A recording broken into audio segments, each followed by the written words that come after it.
real to the real, lead us from darkness unto light, lead us from death to immortality. Om, peace, peace, peace. So, experiencing oneness, what is it and what's it all about?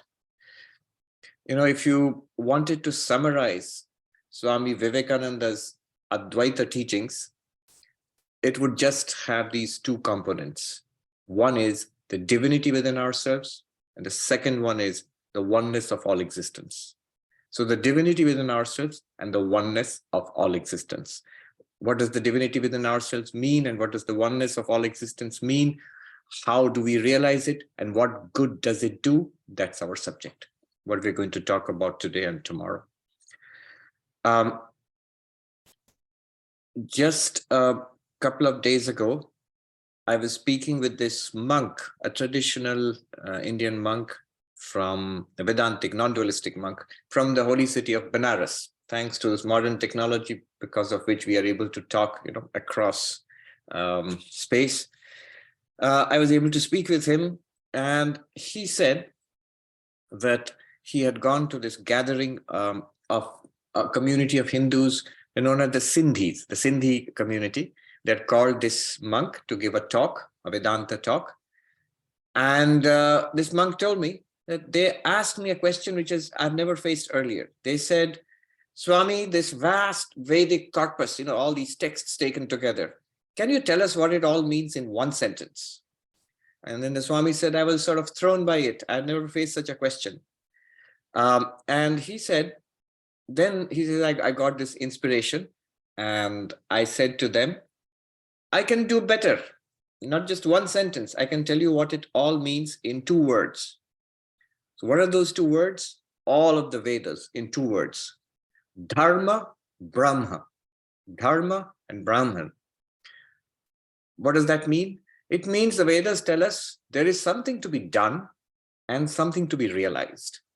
And if you look at the way the Vedas themselves are divided, the entire set of texts, you can sort of neatly divide it into Karma Kanda and Jnana Kanda, the portion of the Vedas which deal with action, rituals, things to be done, and the so-called knowledge portion, the Upanishads, which tell us of an absolute reality, which they call Brahman. The word Brahman just means the vast.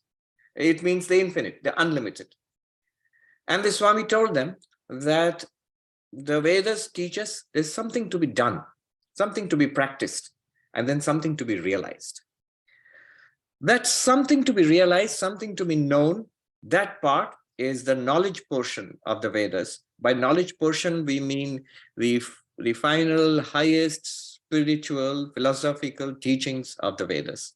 They are found in texts called the Upanishads, which we know. Those of you who have been coming to Vedanta talks, we know. Those Upanishads taken together, they are called, literally, the Upanishads taken together are called Vedanta.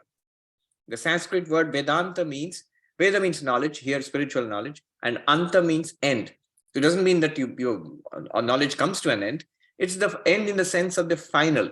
In Sanskrit, Anta means Siddhanta in that sense. When we talk about Vedanta being the end of knowledge, it means the highest teachings, the final teachings, the deepest teachings of the Vedas are found in the Upanishads, and together all of it is called Vedanta. Now, the Vedanta itself, all those Upanishads, and then there are other texts. We know that there is the Bhagavad Gita, which is based on the Upanishads, where Krishna teaches Arjuna the highest truths of the Upanishads, of the Vedas, it's based on the Upanishads, but in a very practical way, Krishna teaches Arjuna. And then there are other texts. There is the Brahma Sutras, a very difficult text too, but important philosophically. And then starting with a lot of non-dualistic masters, there are a variety of texts called Prakarana Granthas, variously translated as manuals, introductory texts, and so on and so forth. But they all teach us Vedanta. Now, and then there are multiple schools of Vedanta. There is the non-dualistic school, there's the dualistic schools, and varieties of dualistic schools, and so on. We are here talking about one school of Vedanta. which is the Advaita Vedanta. And luckily, just as that Swami said, I can summarize all of the Vedas in 2 words, Dharma and Brahman. We can also summarize the entirety of the Upanishads, the knowledge portion of the Vedas, the Upanishads, the Vedanta. We can summarize it in 1 sentence. What is that 1 sentence? That thou art, or you are that. In fact, there is a book which is very popular, Advaita Vedanta book. You are that, Nisargadatta Maharaj. Yes, so you are that, or that you are. Tat Twam Asi. Tat means that, whatever that is. Twam means you. Asi is just you are, the identity of the 2. Why is this important? And why should it matter to us? What do you do with this sentence, and what good does it do to us? Well, that's the subject we'll be exploring today and tomorrow. The point of it all, why are we doing all this? Why Tattvamasi? Why even Dharma and Brahman? Why the Vedas? Why spirituality at all? Very quickly, the point is nothing more than what we have all been striving for. We are all striving for fulfillment. We are all striving to overcome suffering. You know, the way the Buddha stated the whole premise of spiritual life. What is spiritual life all about? There is suffering. One cannot deny it. There is huge suffering, pervading suffering. Somebody told me, don't say suffering, because a lot of people are not really suffering right at the moment. But what you can say is, at the very least, it's dissatisfaction. Even with everything that you get, or everything that you've got in life, wherever we are situated in life, we are not quite fulfilled. And we know, even if things are going well for us, we are well aware it's a very delicate state of things. Little problem in my health, little problem with the relationships, a little problem in the world outside, and all my satisfaction disappears just like that. So there is deep dissatisfaction, then there is pain, and there is also deep, deep suffering occasionally. And yet we have also a quest for fulfillment, peace, happiness, joy. So these are these 2 sides of life. And spiritual life wants to say that it is actually possible to overcome suffering in a deep way, in a permanent way. And one has to be careful with words here. Overcome suffering in a deep, permanent way means transcending suffering through spirituality. And one can attain deep, lasting fulfillment in life. Now, immediately, one must be careful about what we are promising in spiritual life. What is it that we are promising? And here I like this story of the Buddha. It's in the original Buddhist scriptures, but I like it so much I've repeated it many times. I think many people whose faces I recognize here, they know what story I'm going to talk about. But it's worth keeping in mind, because it's worth engaging with spirituality, knowing what spirituality can do and what it cannot do. What is spirituality about? The Buddha's story of the 2 arrows. So the story goes, a Buddhist monk, one of the followers of the Buddha, during the Buddha's own lifetime, by the time the Buddha was pretty old, he lived to be around 80. So this monk asks the Buddha, I have a question. You said that there is suffering, and therefore we need to engage in spiritual life. There is suffering, there is a solution to suffering. You have found the solution to suffering, and there is a way of going beyond suffering. And those teachings you have given us, we are practicing it. You have gone beyond suffering, and we are supposed to go beyond suffering. And suffering, you said, is old age, and disease, and death. So those of you know the story of the Buddha. These are the sights that he saw, which made him go off on a spiritual quest, which finally resulted in him becoming enlightened and becoming the Buddha. So what's the question? The question is, you have gone beyond suffering, right? But you are getting old. And you're also, I can see that you get sick sometimes, and you will inevitably die one day. And we are also your followers who are following your teachings and your path. We are also getting old. Some of us are already dead, and some will, and many of us, we fall sick once in a while, and we are all going to die. How did we overcome suffering? You said, this is suffering, and I found a way out of suffering. You follow this, you will go beyond suffering. But we are all getting old, we get sick, and many of us are dying. We'll all die eventually. So it's not working. So the Buddha said that suffering, the nature of suffering is like a man hit with two arrows. The first arrow is what the world throws at you: old age, disease, and inevitably physical death. But the second arrow is our reaction to all of this. And real suffering lies in our reaction to all of this. I mean, anybody who's a doctor, for example, and you have seen patients who are terminally ill, critically ill, and they handle it with calmness and dignity. You have seen patients who have a minor problem and they lose their cool over it. They just have a breakdown. So it's not exactly what the world throws at you that's really causing you suffering. It's our reaction to what's happening in the body, in the mind, in the world, that causes us maximum suffering.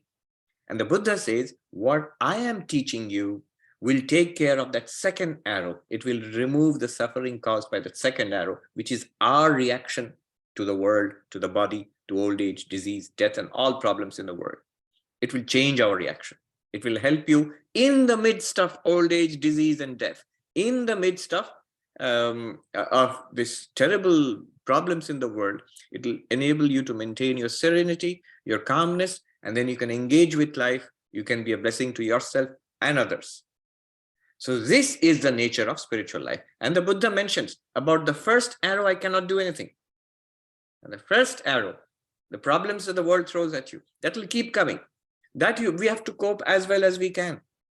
So to deal with the world, the problems that the world is throwing at us, you earn money, you take the help of medicine, you take the help of the law, take the help of economics, politics, whatever it is to solve the problems in the world. You get a temporary kind of solution. You make a terrible place a little better for a little while, maybe, then it becomes terrible again. So the two arrows, this is how you deal with it. I think it's a wonderful framework to understand what we are trying to do. What can spirituality do? And what can science and medicine and politics and entertainment and economics and physical fitness and all, what can they do? First arrow, second arrow, and both are necessary. But the second arrow is important, and that's what we are talking about today. Even here, there are different ways of solving the problem. One way is that there is a reality which is beyond suffering, and you catch hold of that reality. You believe in that reality is God. And if you believe in that, believe in God, surrender to God, love God, God will take care of you. God will take care of us. And in this life or the next, we'll be protected in this life. And in the next life, after death, you go beyond suffering, go to a place called heaven, whatnot. So the problem is that we don't believe in God. We don't surrender to God. The solution is have faith in God, believe in God, surrender to God.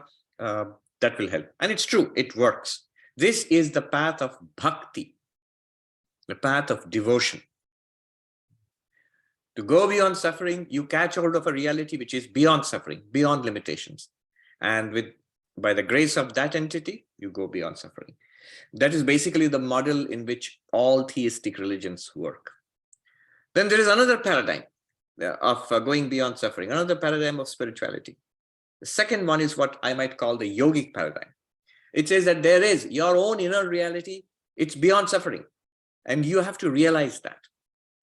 It's not believing in some kind of entity, not faith in some kind of entity, rather a direct experience. One must experience. And notice the language of the retreat, experiencing oneness. It doesn't say believing in oneness. So experience, there must be experience. One will see that I am having experiences right now. These are not helping. Clearly, they're not helping. We are still, all the experiences that we have in the world of pleasure and pain, of people and animals and body and mind, and all our life is experience. And this is what is causing us trouble. What experience is it that will set us free from trouble, from suffering? And the promise of the yogic path is that mystical experiences, there are extraordinary experiences we are capable of attaining, which set us free from, which enable us to transcend suffering. And how do you do that? Not by just believing, There are practices. The yogi will teach you how to sit, how to focus. The yogi tells you that the problem is, the reality is right here, we don't see it. The problem is the restlessness of our mind.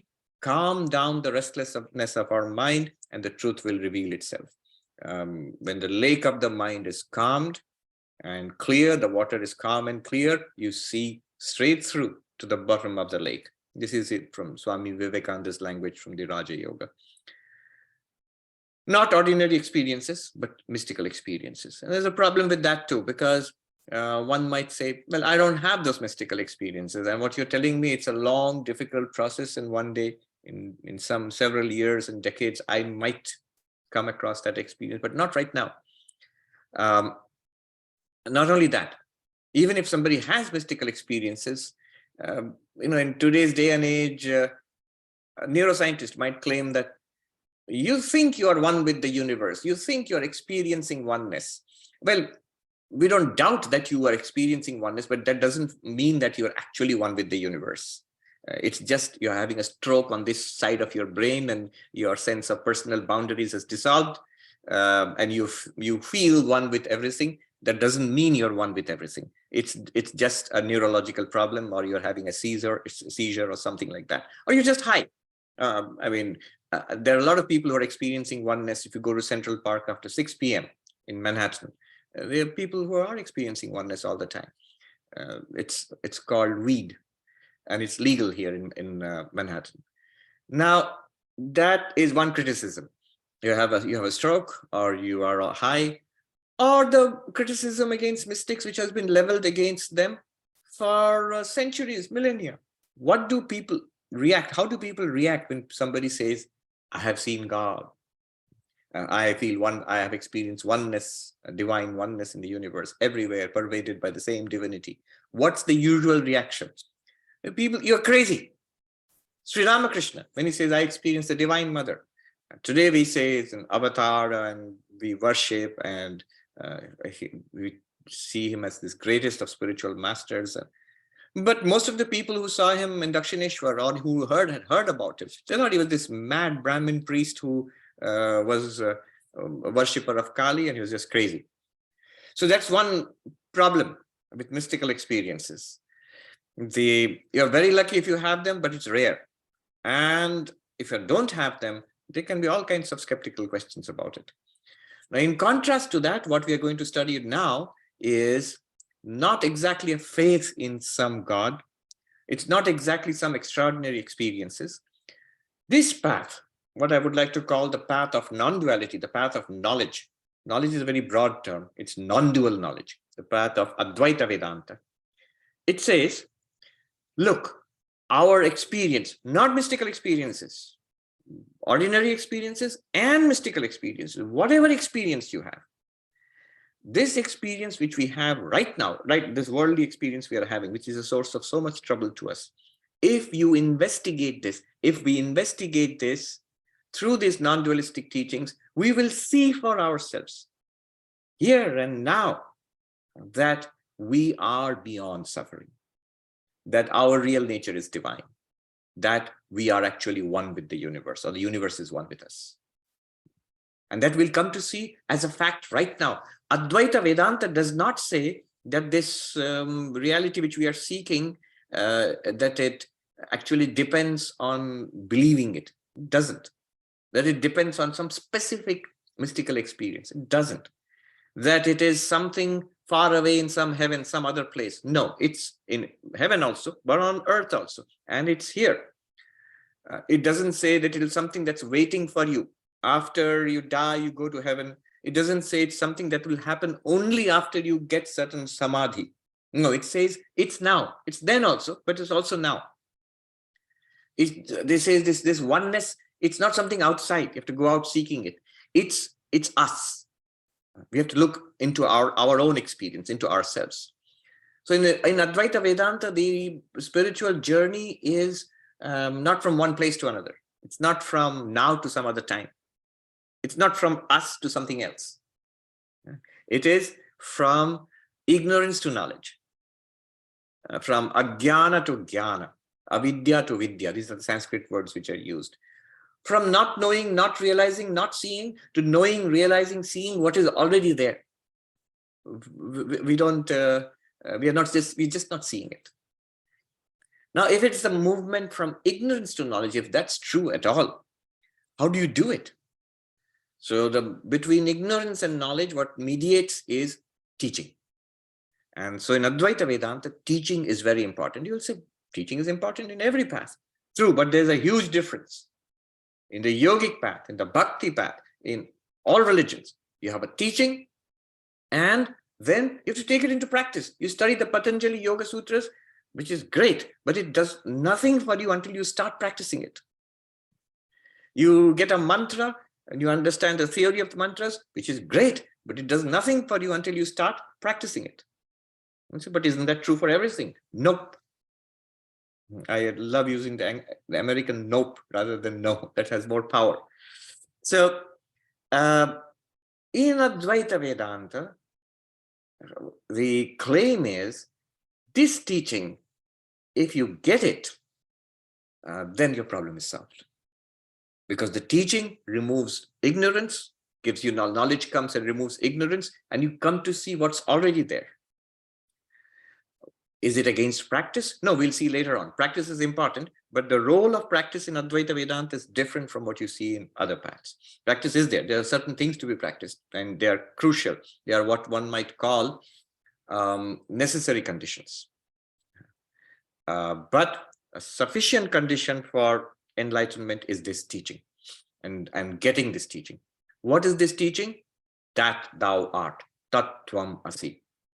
The advantage is the teaching been spread across so many texts in so many ways, it can all be boiled down to that one sentence. You are that. And there are a number of such sentences spread across the Upanishads. These sentences are called Mahavakyas, great sentences or profound sentences. What's a Mahavakya? Not a long sentence. Maha means great. Great not in the sense of a long sentence, of which there are many in Sanskrit, but these are very short sentences. But they're great in terms of depth or profundity.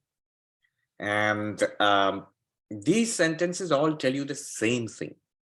You are that absolute reality. You are Brahman. Remember that monk told me there are two things to be in the Vedas, Dharma and Brahman. And there is something to be done, that's Dharma, that's practice. And there is something to be known, Brahman. How do you know that? What do you mean by knowing Brahman? You know it as I am that. So these sentences tell you that you are that reality. Tattvamasi just means you are that Brahman. Another such sentence is Aham Brahmasmi. I am Brahman. Another such sentence is I am Atma Brahma. This very self here, this self is Brahman. Another such sentence is Prajnanam Brahma. This very consciousness experience which I am having, conscious experience, this consciousness itself is Brahman. All of them, they mean the same thing. And they have been taken from different Upanishads, representative of different Vedas. So what we are going to do today is this sentence, Tattvamasi. We are going to go into this sentence and try to understand it. What does it mean to understand this sentence, and how will it work, and what will it do for us? And associated issues. All of Advaita Vedanta just talks about these sentences. But there's one text which I've been studying in the last few months, which I've spoken about on different occasions.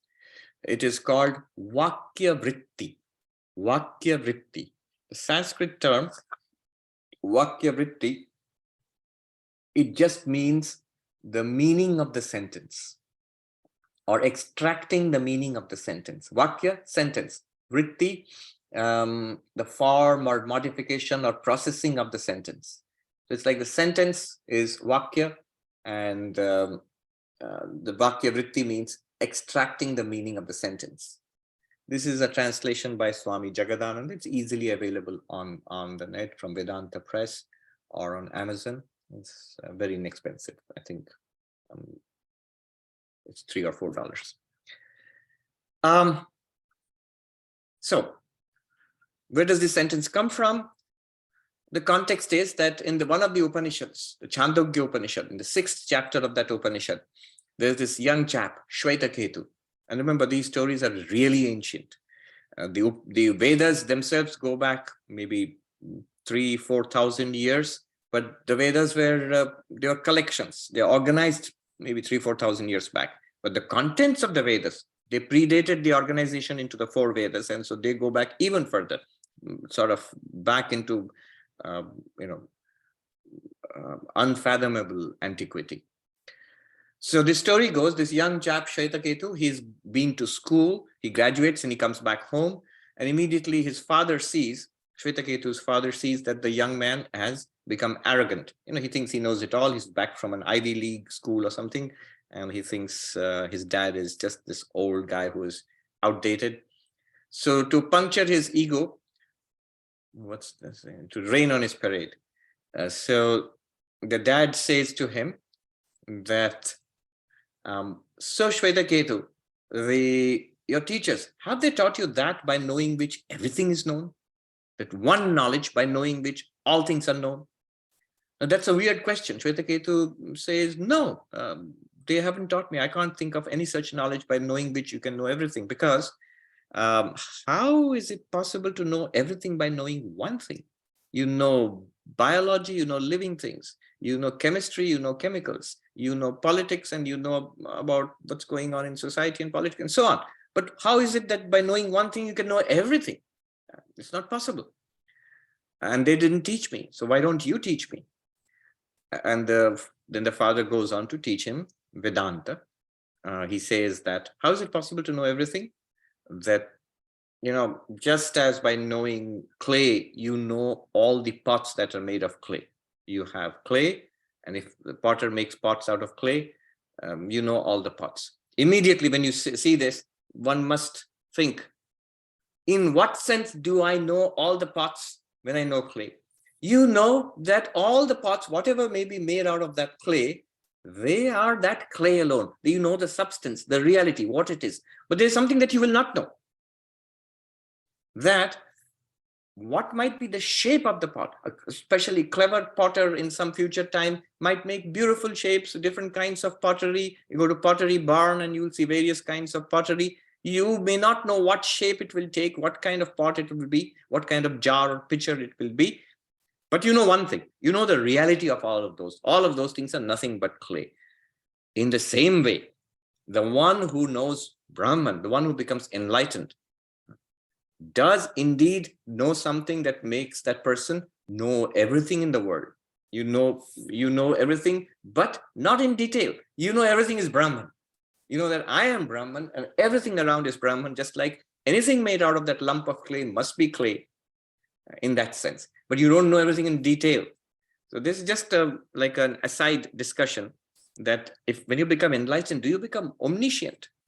Do you know the encyclopedia? Do you become, all what are the Nobel Prize winners, whatever they have discovered, all of that instantly after becoming enlightened? No. And what's the proof of that? Well, one proof is that when you look at the lives of enlightened people, Vivekananda or whoever, Ramana Maharshi or whoever is enlightened, all the saints throughout the ages, whenever they wanted to know something in the world, they had to use the means which were open to us. You go and read a book, ask a person, learn a subject, just like everybody else. Maybe they did it much better than us, much more powerfully. So they had powerful minds. But still, just the enlightenment doesn't make you omniscient. Only God is omniscient. Even an enlightened human being who becomes enlightened realizes, I am Brahman, realizes the divinity within oneself and the oneness of all existence. That happens. And Shvetaketu's father tells him, just like knowing clay, you know all the pots. Just like knowing iron, you know all implements made of iron. He actually mentions a nail cutter. This is like implements like nail cutters. So they had nail cutters in those days. And you, by knowing, so gold, you know all the possible ornaments, jewelry that can be made out of that gold, in the sense that you know the cause, the material cause of that. So Shvetaketu says, okay, I get the concept, but what is that by knowing which you know everything? Not just, iron and clay and gold. And then his father says that there is, just like that, all of this is one existence. From that one existence called Sat, one being, one existence, all of this has emerged, just like pots from clay and gold ornaments from gold and iron implements from iron. Then Shvetaketu is, all right, that's reasonable. There's one existence which appears as everything. And if you know that one existence, you know everything. But how? And then the bombshell. His father says, Tat Twamasi Shvetaketu. That one existence, which is this entire universe, you are that existence. So that's the source of this sentence, Tat Twamasi. You are that existence. And in this book, like all Advaita texts, is basically we're talking about that concept. You are that one existence from which the entire universe has come. You realize yourself as that, the job is done. You will realize your divine nature, beyond body, beyond mind, beyond death, beyond disease, beyond limitation. You will realize all of this universe is nothing but you yourself. Everything is one with you. So you go beyond fear, beyond separation, beyond change. You become immortal, or you realize your immortal nature, and all of that. That is, a stunning kind of claim. And the enlightenment or realization is that. And the promise is, all we need to do is just get this one little sentence. Nothing more. Of course, there's a lot of fine print involved, which I hope it will come out in the questions. So in this book, it starts up with the disciple, like many of the Vedanta texts. The disciple goes to the teacher. I'm in suffering. Tell me, is there any way out of suffering? What is the spiritual solution to all of this? And the teacher says, yes, there is. And the solution is, you are that, Tat Twamasi. Then, like any of us, the student asks that, okay, but what does it mean? What is Tat? What is Twam? What is Tat Twamasi? You are that. And the teacher says, why? You are a jiva, and that is Brahman, and the jiva is Brahman. That's what it means.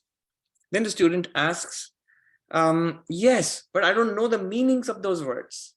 To understand a sentence, one must know the meanings of the words. Meanings in the sense, the Sanskrit word is padartha. Pada means word, padartha means meaning, but here, careful. When I say meaning, there are two things which come to mind.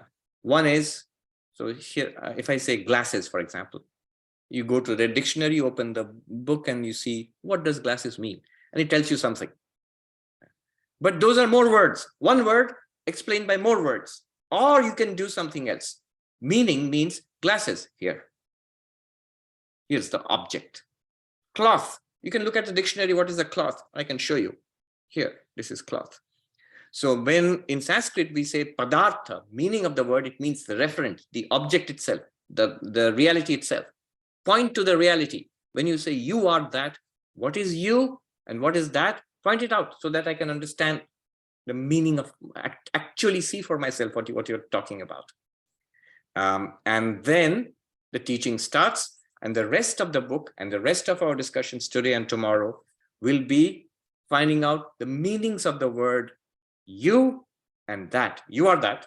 We'll find out the meanings of the words. We'll investigate into it. We'll extract the meaning of the sentence that thou art, or you are that. Vakya vritti.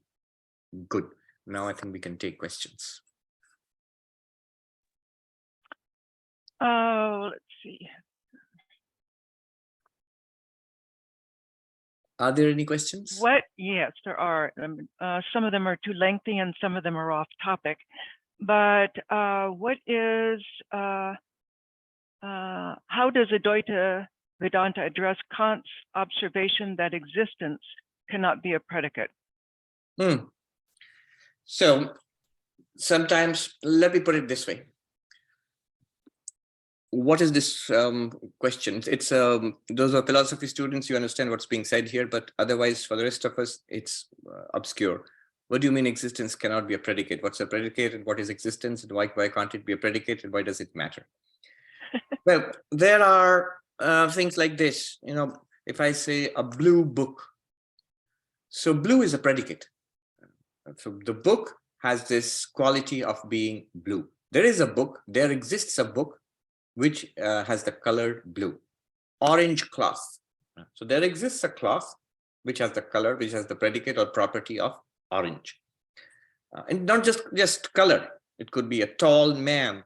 So there exists a man such that the man is tall, or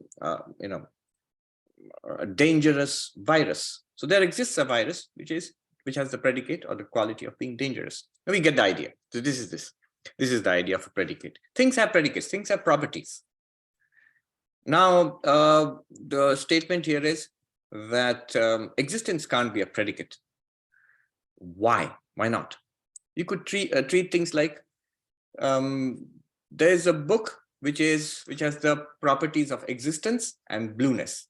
So this book, it has a property, a predicate, it's blue, and it has another predicate that it has existence. Why can't you treat it like that? Why can't existence also be a property? Color is a property, height is a property, wealth is a property, being a dangerous virus, a dangerous is a property. So existence also can be a property. Why not? And immediately you see why it can't be so. I'll tell you why. We have to thank Bertrand Russell for putting it very precisely. He said that when you say a book is blue, the book is blue, what do you mean? You have to put it in this way. There exists a book which is blue. There exists a cloth which is orange. Now, if you make existence a predicate, what will the sentence be? There exists a book which is blue and it exists. If you say existence is a property, then the cloth is orange and it exists. What will the sentence be? There exists a cloth which is orange and it exists. Aren't you repeating the obvious? Aren't you making, saying something which is already included in the sentence? You're adding something. It is trivial and it is superfluous. Not only that, when you deny a property, then the thing becomes crazy. If you can say the book is not blue. Say this book is not blue, right? So how would you say it? There exists a book which does not have the property of blue. There exists a book which does not have blueness. Now, if you say something does not exist, the book does not exist, and the book is not blue and it does not exist, then how will you say it? There exists a book which does not have the property of blueness and which does not exist. This is a clear contradiction.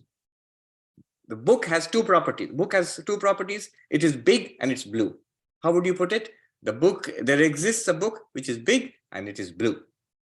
But if you say the book has two properties, it doesn't exist and it is blue and it is not blue, then you are going to say there exists a book which does not exist and it is not blue. So it's completely crazy. You can't have existence as a property. Existence is assumed before you give properties or predicates. So that was Kant's point, and Bertrand Russell showed it.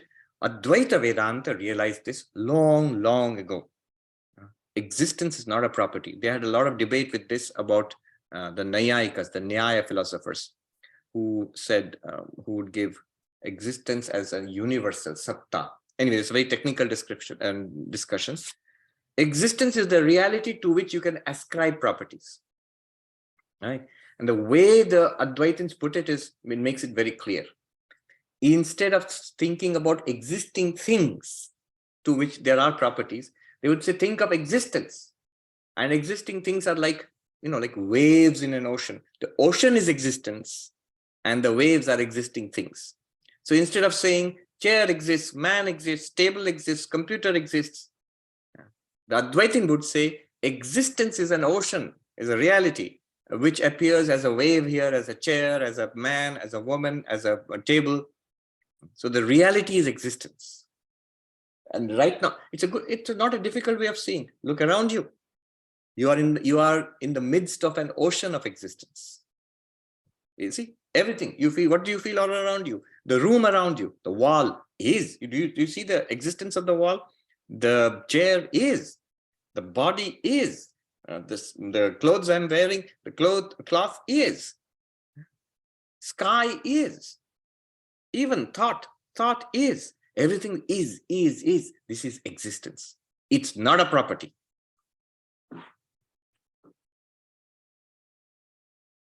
Swami, one question.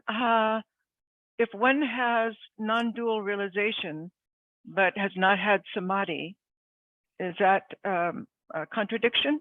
Can you talk about realization? Yeah, so it's not a contradiction. Swami Bhuteshanji was once asked, is Nirvikalpa Samadhi necessary for Brahma Jnana, a realization that I am Brahman? He straight away said no. And then somebody asked him, because it often creates a dilemma in our minds, because we read Totapuri, the Advaita Guru of Sri Ramakrishna, taught him Nirvikalpa Samadhi. And Sri Ramakrishna attained the realization of the absolute in Nirvikalpa Samadhi. Advaita Vedanta says, here you have to be very logical. There are two ways of approaching this, logical and psychological. If you're going to be logical, what is the problem? Ignorance that I am Brahman. What is the solution? Knowledge of that I am Brahman. Knowledge comes from teaching. Samadhi comes from quietening the mind, focusing and quietening the mind. It's like saying that I want to get knowledge of physics or literature. So you go to university, sit in the class, listen to the teachers, read the handouts and the textbooks, think about it, then you get it. If you say, and then the teacher tells you, once you have heard everything, read everything, sit quietly and think about it intensely, you will get it. That's the way to get knowledge. Now, if somebody takes that sitting quietly part of it and magnifies it out of proportion, he said, okay, so the final thing that we have to do is sit quietly. All right, I won't go to class. I won't read the books. I won't read the handouts. I won't think about it. I'll just sit quietly. Will I learn physics? No, you won't. You won't. So that's the Advaitic, the logical argument that teaching gives knowledge, knowledge removes ignorance, and that's all that is needed as a sufficient condition. However, not, then the other side of the problem is that you may try this till you're blue in the face, keep on attending lectures and reading books and thinking about it, and then you get some kind of understanding, but it doesn't give you the results. And the results that you're supposed to go beyond suffering. You're supposed to attain deep, lasting peace. And you understand the oneness of existence. You understand what is meant by the divinity, in what sense I am awareness. But it doesn't feel like it. It still feels like I'm this person struggling with all the problems in my life. And whenever challenges come, I get scared. I get anxious. I tense up. I suffer physically and mentally. So it didn't work. So that's a good sign that why Samadhi is necessary. Sri Ramakrishna says in one place, in Bengali, Samadhi na hole thik thik hoy na. It doesn't really work unless you have gone through the Samadhi process. So in Vedanta also we say, use knowledge, generate that understanding, then stay with it till it becomes a living reality. Vivekananda put it most powerfully. You stay with this realization, I am that. He said, Soham, I am he. But in order to be more inclusive, what he meant was that reality, which is beyond gender, of course. So I am that. You stay with it again and again. He says, till it tingles with every drop of your blood, till it is effortless. It's a most obvious fact. So this staying with it again and again. He says, tell yourself again and again, I am he, I am he, till it tingles with every drop of your blood. So that is Vedantic meditation. That's also kind of Samadhi, definitely. So two ways. One should not think that basically Advaita Vedanta is Samadhi. That can happen. People say, oh, I've read the books, now I have to get Samadhi. And that's the way many people understand Advaita Vedanta. Or the other way around, that all that Samadhi and all that is yogic, and the Swami has told me there is this unique path where I just need to understand the sentence, and that's it. Where you're asking for trouble. So it's just asking for disappointment. The problem is not with the teaching. The problem is with this, the equipment which is supposed to realize this teaching. moment we try to meditate, we realize where we are. Swami Vivekananda says, I know where the shoe pinches. It's not in philosophy. The problem is not in Brahman or Atman or in Vedanta texts. They're all perfectly fine. But the problem is the one who's trying to overcome ignorance by using that knowledge. We'll see how pitiable things are the moment I sit down to meditate. If I try meditation, I sit down to meditate and I see how fickle the mind is, how difficult it is to settle down on something. And if I do settle down, how quickly the mind gets disturbed again. And then I can give it up and say, oh, Swami said it's not necessary, Samadhi. So I'll just read a book. No. If the mind is not steady, it will not absorb that reality, that teaching, and it will not seem real, and it will not give a solution to my problem. So Samadhi, what does it end up with? Necessary condition. The realization is realization I am Brahman is sufficient condition, but it is very important to settle down. One Vedanta teacher would say in the Himalayas that Swami says, Mahatma जी आप तो भारी भारी बातें करते हैं, आत्मा ब्रह्म, कभी थोड़ी छोटी छोटी बात भी कर क्या कीजिए. He said, Swami, you talk about very impressive things, profound things, that thou art Tattvamasi, you are the absolute infinite existence, consciousness, bliss.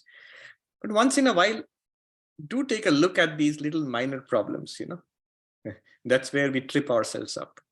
So a Vedanta teacher will always tell you, a genuine teacher, yes, it is right. The meaning of the sentence will set you free. But in spite of this, never neglect your meditation. Never neglect your devotional practices. Clean up your act and keep a moral life, an ethical life. Without an ethical life, without devotional practices, without meditative practices, without being a well-formed individual and a well-rounded spiritual seeker, usually this won't work. In very rare cases it could work, but mostly it doesn't work. It's sort of the peak of the Everest mountain. You have to do the hard work of climbing up there. Yes, it is the peak. It's great to know these things. And it is where we are all going. And not only that, it's already there. It's our real nature. But you have to do the, Swami Vivekananda put it this way. He has a note on the 4 yogas in the complete works. And in 1 or 2 paragraphs, it's like a note written to an American disciple. In 1 or 2 paragraphs, he describes the path of devotion. He describes the path of meditation. He describes the path of karma yoga. He describes the path of Advaita, of Jnana yoga. Here he says, in this path, he says, the last thing he mentions is this. In this path, many come to an understanding, few realize. So it's not difficult to get it. You stick with it. Getting it it's really valuable. It's incredibly good to get it. Even if you just get it, it's still not real. It's still entirely intellectual. It gives you a lot of peace, a lot of calmness, a lot of spiritual stability, dignity. The benefits are great, and it's not difficult to get, but it's not enough. So it's not enough because we have to do the groundwork. So Samadhi is an important part of that groundwork, central part. Swami, in 1 minute, the last question, how important is the role of the guru in spiritual life?